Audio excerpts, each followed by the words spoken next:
Sumatera Utara mendapat apresiasi dari Menteri Koordinator Perekonomian Erlangga Hartarto dalam penanganan COVID-19. Sumatera Utara menjadi salah satu daerah tertinggi yang melakukan testing dan tracing selain penegakan disiplin protokol kesehatan.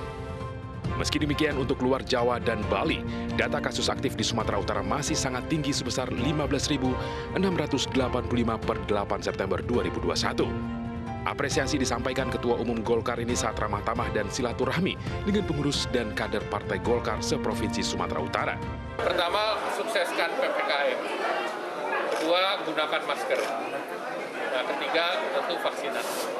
Nah, beberapa langkah yang sungguh cukup bagus, testing, tracing, salah satu yang tertinggi di Indonesia. Jadi kita itu apresiasi. Dan ini dalam beberapa waktu terakhir, Sumut sudah turun. Dalam ramah tamah ini, Ketua Umum Partai Golkar Erlangga Hartarto meminta Sumatera Utara menjadi motor pemenangan partai berlambang pohon beringin ini untuk Pulau Sumatera. Dari Medan, Sumatera Utara, Ahmad Ridwan Nasution, iNews melaporkan. Pemirsa, meski sistem ganjil genap diberlakukan, kawasan wisata Puncak Bogor, Jawa Barat tetap ramai. Kepadatan di sore hari didominasi kendaraan dari arah Puncak menuju Jakarta. Kepadatan di kawasan Puncak didominasi kendaraan bernomor polisi Jakarta.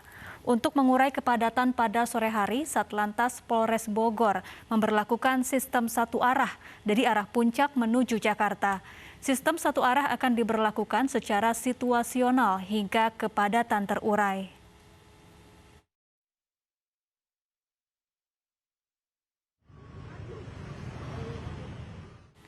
Setelah sempat ditutup, kawasan wisata Lembang, Bandung, Jawa Barat mulai ramai dikunjungi warga. Sementara itu, jumlah wisatawan di Dieng, Banjarnegara, Jawa Tengah dibatasi hanya 25% dari jumlah normal. Hari pertama dibuka sebuah objek wisata di kawasan Lembang, Bandung, Jawa Barat ramai. Namun jumlah wisatawan dibatasi. Selain itu, wisatawan wajib membawa surat vaksin COVID-19. Namun masih banyak wisatawan yang belum divaksin sehingga tidak diperbolehkan masuk ke area wisata. Selain itu, wisatawan juga wajib menerapkan protokol kesehatan ketat, yakni dengan selalu menggunakan masker, mencuci tangan, dan menjaga jarak.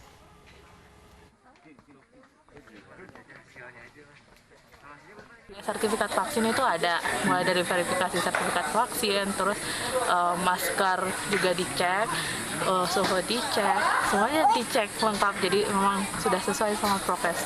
Buat nanti pas makannya juga kita sesuai prokes juga gitu. Dan kita selalu diingetin juga sih sama pelayan-pelayan di sini untuk kayak selalu. Sementara itu, setelah lama ditutup selama PPKM level 4, kawasan wisata dataran tinggi Dieng, Jawa Tengah juga kembali dibuka. Wisatawan mulai berdatangan mengunjungi kawasan ini sejak pagi tadi. Namun jumlah wisatawan dibatasi menjadi hanya 25% dari jumlah normal. Warga pun antusias berkeliling Dieng sambil berfoto.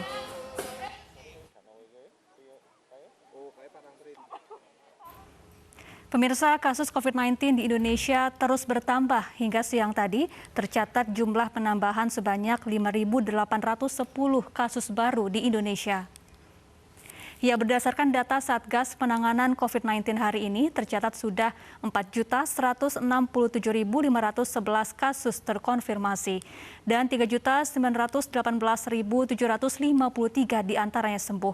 Sementara yang meninggal dunia hari ini 183 orang, sehingga total saat ini mencapai 138.889 orang.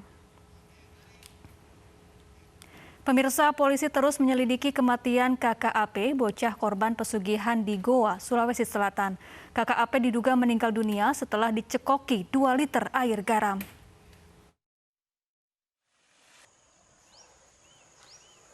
Dadi Saputra, 22 tahun, dimakamkan keluarga pada 31 Agustus lalu. Namun kematian Dandi hingga kini masih menjadi teka-teki.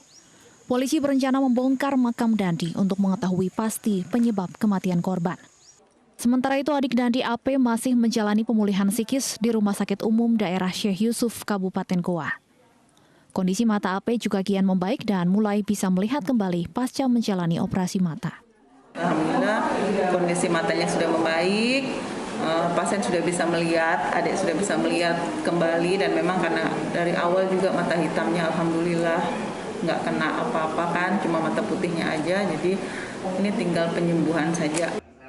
Dalam kasus ritual pesugihan yang mengorbankan mata bocah berusia 6 tahun, 4 orang telah ditetapkan tersangka, yakni kakek, paman, dan orang tua korban. Dari Kabupaten Goa, Sulawesi Selatan, Bukma iNews melaporkan. Pemirsa, polisi masih menyelidiki ledakan bom ikan yang menewaskan 2 warga di Dusun Macan Putih, Pasuruan. Sementara itu, lokasi 2 rumah yang meledak menjadi tontonan warga.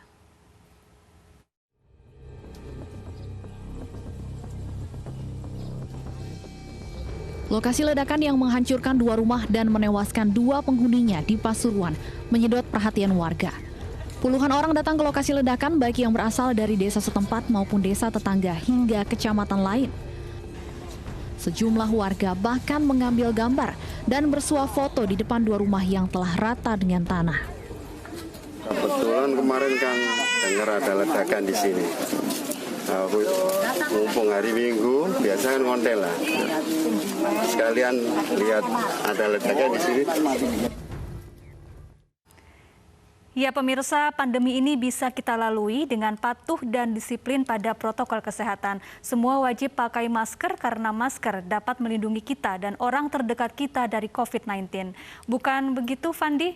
Ya, betul sekali. Syafa, gunakan masker secara benar dan ajak keluarga serta orang sekitar melakukan hal serupa. Salam sehat.